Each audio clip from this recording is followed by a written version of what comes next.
Bonjour à tous, bienvenue sur la chaîne Bittersweet Boys. Très content de vous présenter une très sympathique voiture, assez rare en plus. Et tout de suite, présente-toi à nous.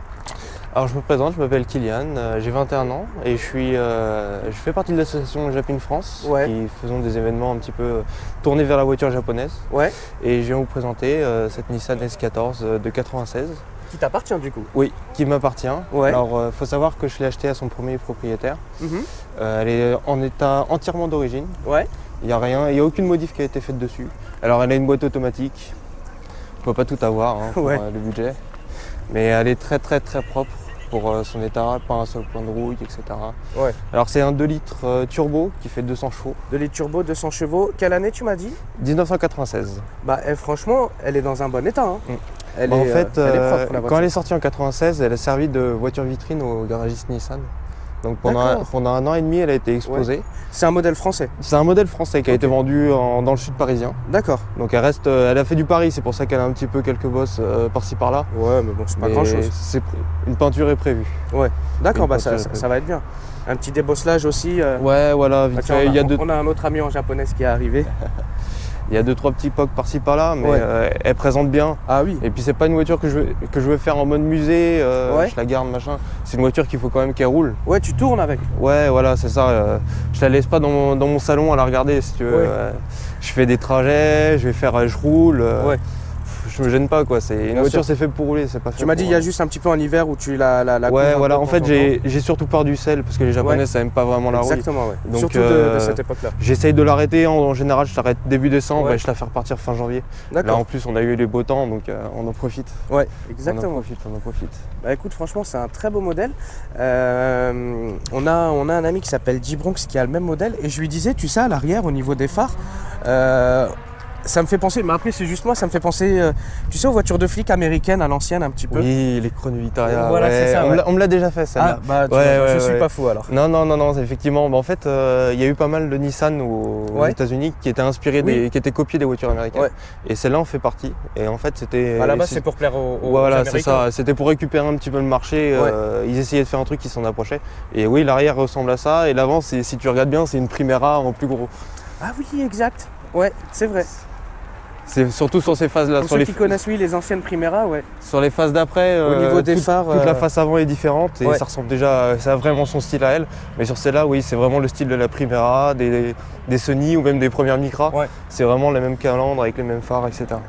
Bon, en tout cas, modèle entièrement d'origine. On le voit parce qu'il est pas rabaissé. Les jantes elles sont d'origine. Il a les fameuses jantes qui servent un petit peu à tous les modèles Nissan. Et à l'arrière, les deux petits pots. D'origine aussi. Ça fait un beau bruit d'origine ou pas? Non. Non, pas spécialement. C'est normal. Non, en fait, ça fait. T'entends pas du tout de bruit. Ouais, vas-y, c'est vrai. T'as pas du tout de bruit de moteur, c'est vraiment que de la vibration. Donc Kylian qui m'a dit bon, elle est un peu sale la voiture, mais je crois que c'est la voiture la plus propre que j'ai vue, que j'ai pu filmer. Tu vois. Donc l'intérieur est vraiment très propre. Ici, tu as les attaches ceinture avec le porte-ceinture pour éviter de trop rentrer le bras à l'arrière pour mettre la ceinture. Tapis d'origine siglé 200 SX. Ah ouais? Ah oui, exact. Ah franchement, c'est... rien n'a été touché. Moi, quand je l'ai acheté, le mec il avait mis des couvertures de siège pour éviter d'abîmer. Donc toi, t'es la deuxième main? Ouais, je suis la deuxième main. Tu l'as acheté à combien de kilomètres, pardon? Je l'ai acheté à 158 000. Ok. Elle a 160 000, ça fait un an que je l'ai. Sachant qu'il y a eu pas mal de travaux à faire dessus, parce que c'était une voiture qui avait été arrêtée longtemps. Ah d'accord. Elle a été arrêtée à peu près 5 ans. Ok. Parce que le propriétaire avait plus forcément l'utilisation qu'il en avait, et puis il avait du mal à rentrer dans la voiture, etc. C'était une personne âgée. Il commençait à vieillir? Ouais, c'est ça. Ok. Il l'a acheté, il avait 60 ans. Il l'a gardé jusqu'à ce que je l'achète l'année dernière. Donc, d'accord. À 82 ans, 83 ans, je crois que je l'ai acheté. Donc c'est vraiment première main, voiture de vieux, c'est ça. Pas de drift. Non, entretenu chez Nissan toute sa vie. En fait, il était ami avec le proprio qui est le concessionnaire qui lui a vendu. Et en fait, le concessionnaire lui a repris sa Primera qu'il avait, parce qu'il avait cassé le moteur sur sa Primera. Et il lui a fait une offre sur celle-là qui était en vitrine. Il lui dit c'est la dernière en France qu'on n'a pas vendue, on est passé à la phase d'après.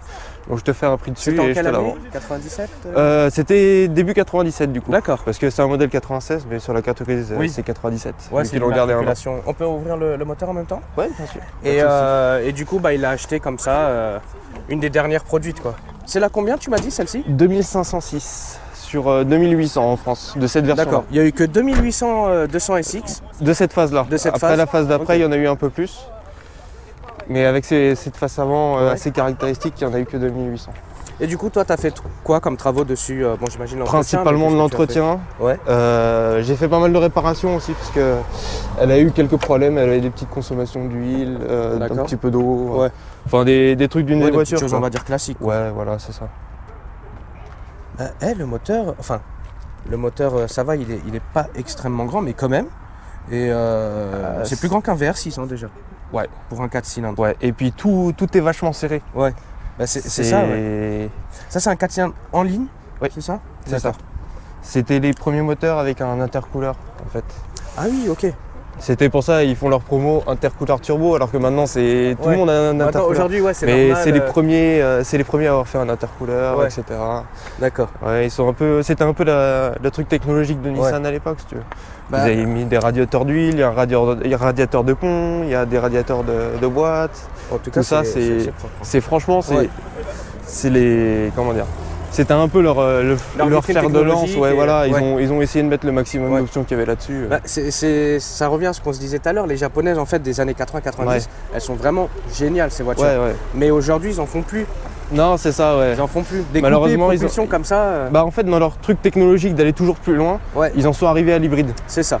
Et pour l'hybride, à la sécurité, la fiabilité. Voilà, à la voiture pas trop puissante qui consomme pas beaucoup, mais qui marche quand même un petit peu. Exactement. Et nous, passionnés de bagnole, c'est pas forcément ce qu'on cherche. On s'en fout un petit peu de la consommation. Nous, ce qu'il veut, c'est un truc qui marche. On va assumer quoi, un truc derrière. Qui fait du bruit. On sait ce qu'on veut, ça en plus, parler de consommation avec ça, c'est un petit peu.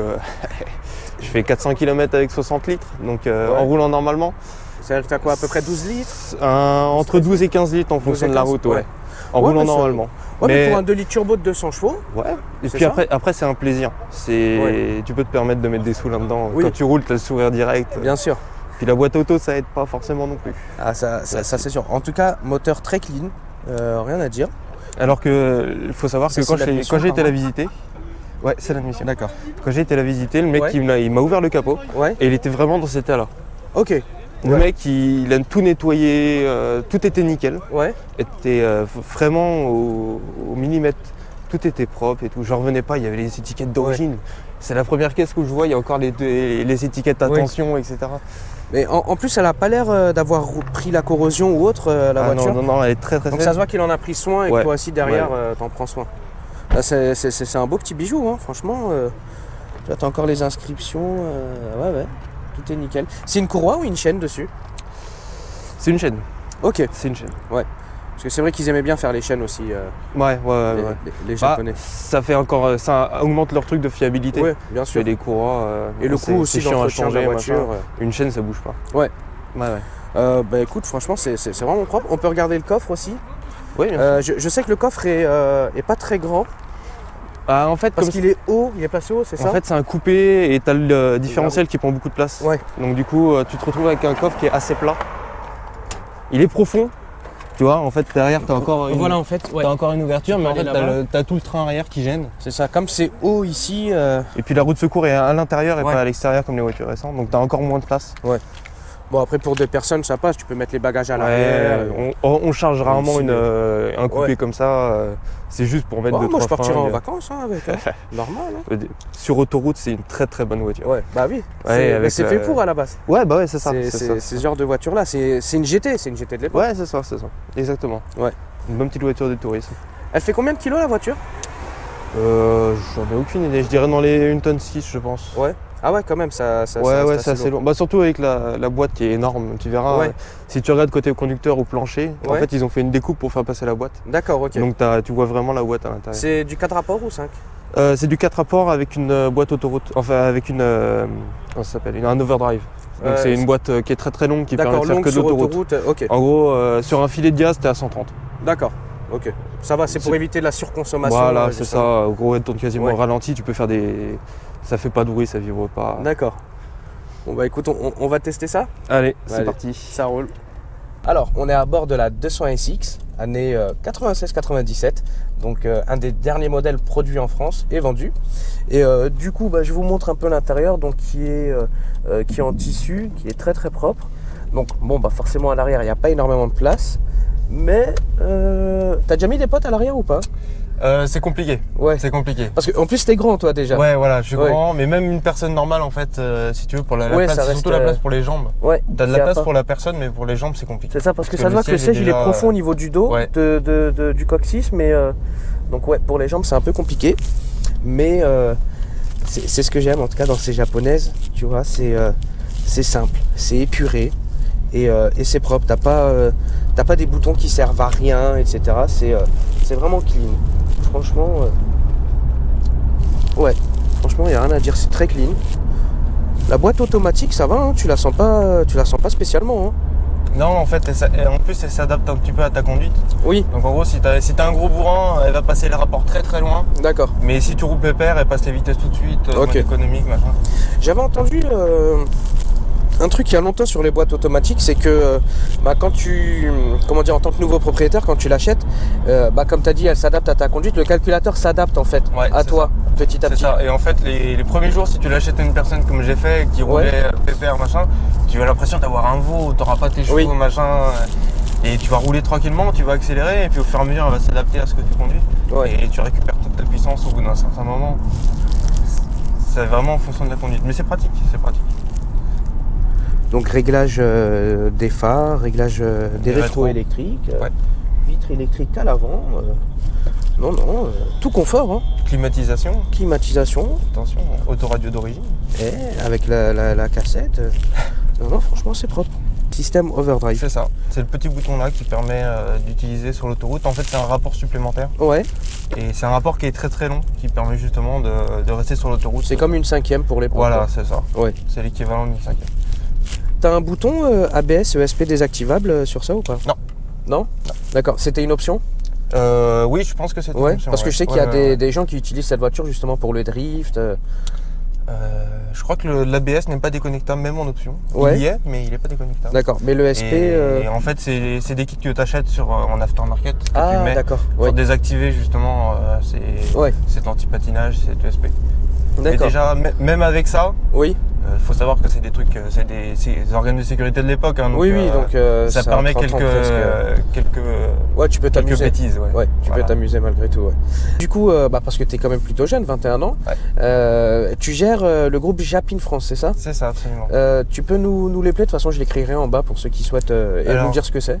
Ça s'écrit JA2PIN France comme la France. D'accord. Et en fait c'est une association donc légale autour des voitures japonaises. Donc on organise des événements soit en statique, comme tous les vendredis soirs on a un événement à Bussy-Saint-Georges à côté de Marne-la-Vallée. D'accord, dans le 77. On fait vraiment du statique. On a l'autorisation d'un propriétaire d'utiliser son parking pour exposer nos voitures. Ça c'est plutôt sympa. Ouais, voilà, c'est ça. On fait tout. En fait on essaye au maximum de faire dans la légalité. Ouais.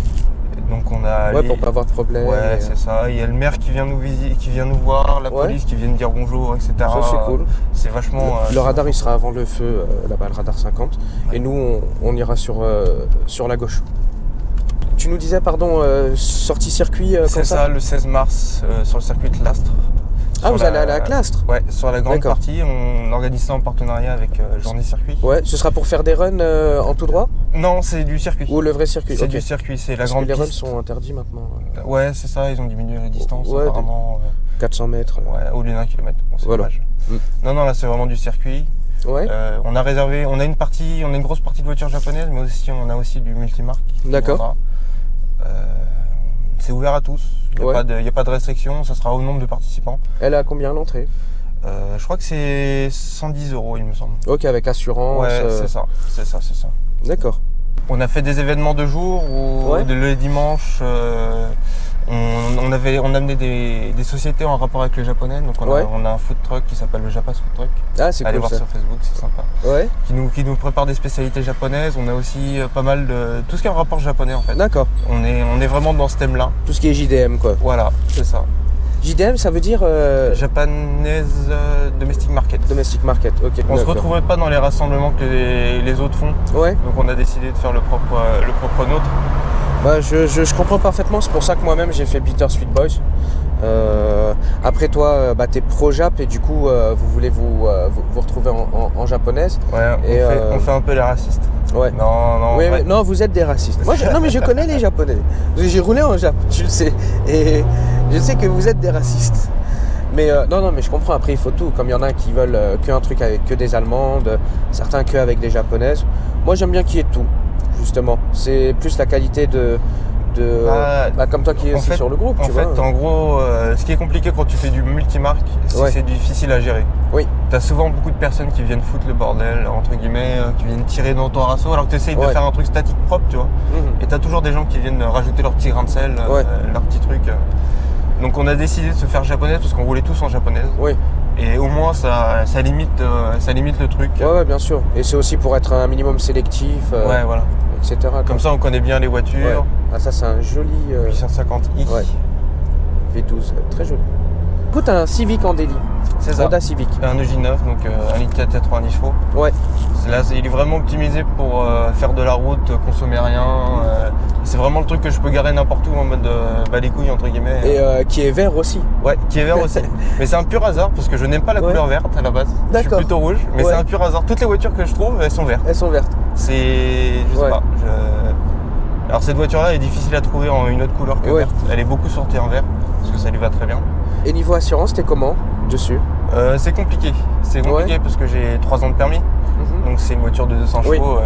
Quand je l'ai acheté, j'avais 2 ans de permis, j'ai été voir l'assureur. Ouais. Et il m'a regardé, il m'a fait... Alors attends, excuse-moi, j'ai mon téléphone qui sonne. Donc là, j'ai été voir l'assurance avec mes 2 ans de permis. J'avais la voiture, j'avais déjà tout était chez moi. D'accord. L'assureur, il m'a dit, c'est pas possible. C'est mort. Vous êtes fou. Il t'a dit c'est mort, ouais. Vous êtes fou. Je dis, mais non, moi c'est une voiture. Je l'assure même pas en kilomètres, en trop de kilomètres. Je lui dis, moi c'est une voiture qui me sert le week-end, le minimum suffira quoi. Oui. Et la seule offre que j'ai eue, c'était 2500 € l'année. Wow, c'est énorme. C'est énorme. Waouh.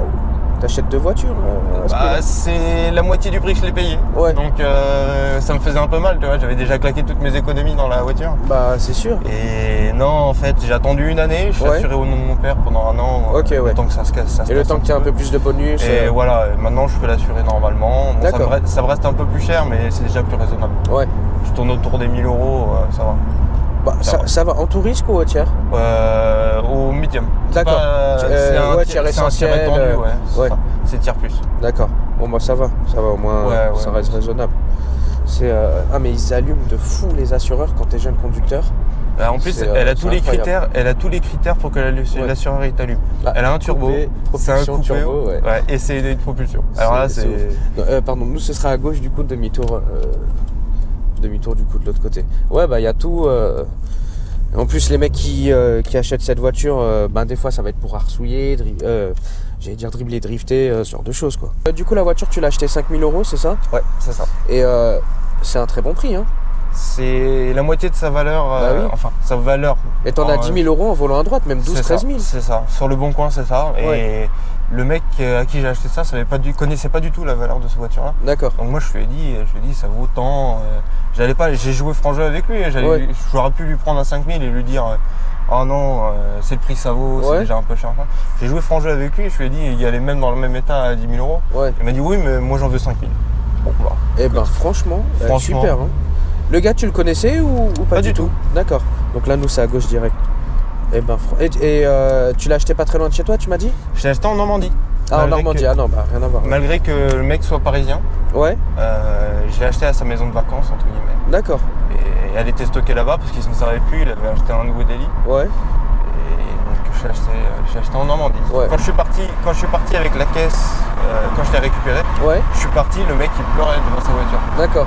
C'était tellement affectif que.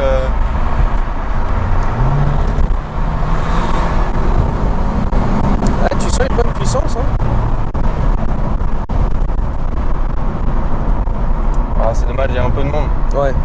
Ouais, là, dimanche plein après-midi avec du soleil. Ouais. Mais ça marche très très bien. Ouais. Non, mais ça se ressent bien. Niveau virage et tout, c'est comment? Après toi, est-ce que tu arsouilles avec ou vraiment t'es... Alors, j'ai l'habitude d'arsouiller avec la Civic, donc je me tente des fois à rouler un peu fort. Et disons que c'est très. Ouais. Ça va tenir, mais d'un coup tu vas partir, tu vas rien comprendre. D'accord, ça chasse de l'arrière? Ouais, énormément. Il suffit qu'il y ait une feuille sur la route, une plaque d'égout, une canalisation. Et que tu accélères en même temps. Ouais. Même, tu sais, tu l'appuies sur le virage. Ouais. Tu mets pas forcément beaucoup de gaz, tu la maintiens juste. La plaque d'égout, ça te fait. Tu te décales sur la voie d'en face. C'est des trucs de fou, c'est des phases de fou. Mais ça, c'est parce que c'est d'origine. Je sais pas si tu as vu la taille des pneus, c'est du 205. C'est ce que je veux dire, ils sont fins et ils sont petits. C'est super fin, c'est la taille c'est quasiment la taille que j'ai sur ma Civic. Tu vois. Ouais. Alors que c'est pas du tout le même poids, pas du tout. Et puis la propulsion, avec un autobloquant d'origine. Ah d'accord. Donc c'est un peu plus casual. Ouais. Mais ça c'est sympa l'autobloquant d'origine. Du coup, Japin France. C'est ça. Donc on est sur Facebook pour l'instant. D'accord. On va bientôt créer un Instagram, etc. Et on a plusieurs groupes Facebook, dont le Friday Night, qui est par rapport à notre événement le vendredi soir. Ok. Donc, n'hésitez pas à aller faire un tour, ça coûte rien. D'accord. Et vous êtes les bienvenus. Si vous roulez en japonaise, évidemment. Oui, évidemment. C'est normal. Parce qu'on est raciste. Moi j'ai un BM, je peux venir ou pas? Non, on est raciste. Salaud. Ok, bah écoute, ça roule. Merci beaucoup Kylian pour ce petit test et ce petit essai. Je te dis à bientôt du coup pour nous. Sur un rassemblement évidemment. Voilà, c'est ça. Et pour nous, je vous dis à très bientôt. Donc ça fait longtemps que j'avais pas sorti de vidéo. Celle-ci, je pense que je la sortirai demain ou après-demain. Prochainement, je vous fais un petit teasing. Vous allez avoir une voiture extrêmement puissante, 486 chevaux exactement. C'est énorme. Et ce sera celle juste après cette vidéo. Et vous allez avoir une autre petite voiture sympathique avec notre ami Anthony, notre ami Alex aussi en japonaise. Enfin bref, il y aura beaucoup de voitures. Donc abonnez-vous pour ceux qui ne le sont pas, lâchez un pouce bleu, un commentaire. Ça fait toujours plaisir, ça fait monter le nombre de vues sur la vidéo. Et je vous dis à bientôt. Allez, peace.